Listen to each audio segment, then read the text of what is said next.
All right, so today we're diving into something really special.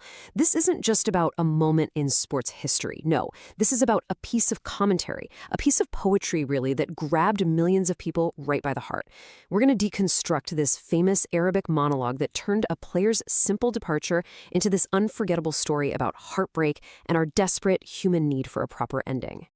So the story kicks off not with some big dramatic moment, but with silence. The commentator doesn't start with the player's stats or career highlights. Nope, he starts with this simple, really painful observation that just sets the stage for everything to come. A hero was here, and then he just vanished. Not a single goodbye. And this first part, it's not really about anger. Not yet, anyway. It's all about shock. It's about that profound feeling of being left behind. You're feeling the immediate aftermath of an ending that nobody, and I mean nobody, saw coming. An ending that just felt betrayal. Now, to really get why this commentary is so powerful, you have to understand this one crucial thing. The pain wasn't actually about the player leaving. I mean, players move on, right? That's just part of the game. The real wound here, the one this commentator just so brilliantly exposes, was the lack of a farewell. It was the feeling of a whole relationship just ending without a final word. The poetry in this one line, it's just incredible. It's what makes it so powerful. Think about it. He's not asking for a big ceremony or a parade. It's this minimal, almost heartbreaking request. Just wave. This line just perfectly illustrates how deep that feeling of abandonment was. The fans weren't asking him to stay. They were just asking for a little nod, a small gesture to close the door gently instead of just slamming it shut in their faces. So that initial shock, it quickly morphs into something way more personal, something much more painful. That feeling of being abandoned starts to evolve, and it becomes this direct, looping question that's aimed right at the heart. Okay, the repetition here, it's everything. Tell me, tell me, tell me. See, it's not just a question anymore. It's become an obsession. It's the sound of a thought just turning over and over and over in your mind, trying to make sense of something that makes no sense at all. It's the raw sound of hurt, of complete confusion. It's the sound of a heart breaking on a loop. And right here, this is where the commentary becomes absolutely legendary. The narrator flips the entire script. This isn't about a football club losing a player anymore. He frames it as a deeply personal story. It becomes the voice of one single fan who feels like they were personally chosen, personally loved, and then personally betrayed. This really gets to the heart of what it's like to be a fan today, doesn't it? That connection we feel with our heroes can be unbelievably intense. And this commentary, it taps right into that dynamic, what some people call a parasocial relationship.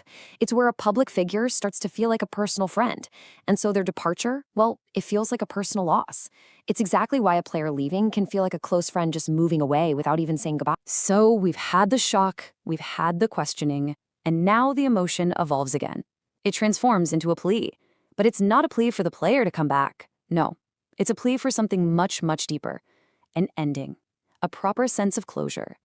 I mean, this is such a powerful and universal feeling, right? What harm would it have done? It's a question that just echoes through any unresolved ending in any of our lives. The commentator is putting into words that deep, human need we all have to get to the last page of a story, to know how it ends, so we can finally put the book down. The entire point, the whole theme of this monologue is captured in this one Arabic phrase, fasl al-khitam, which translates to the final chapter. And this isn't just a term, it's everything. It's this idea that without that final chapter, the story isn't actually over. It just stops. And the reader, in this case the fan, is just left in this state of permanent suspense, forever waiting for an ending that might never, ever come. And this line just illustrates that feeling so perfectly. The imagery is so vivid, you can almost feel it. The physical act of your hand just unable to stop trying to turn a page that isn't even there. It's such a powerful metaphor for that restlessness, for the inability to find any peace, because the story was left hanging, totally incomplete. You're stuck in emotional limbo, a kind of purgatory of unanswered questions. So how did this one piece of commentary manage to transcend the world of sports? Why is it remembered more like a poem or even a piece of music than just some sports monologue? Well, it resonates because it just nails all of these things so perfectly. It takes this shared grief felt by millions of people and gives it a single poetic voice. It uses the language of heartbreak, which anyone who's ever felt loss can immediately understand. It turns a public news story into a deeply personal narrative, and maybe most important of all, it taps into that fundamental human need we all have for our stories to have an ending. Then it just ends with this haunting fade out. The repetition of "until I sleep" feels like this desperate lullaby for a mind that just can't find any rest. It's not an answer, it's not a conclusion, it's just this expression of utter exhaustion from being trapped in an unending story, a final whispered plea for peace. So that's where we'll end it, because this commentary, it's about so much more than football.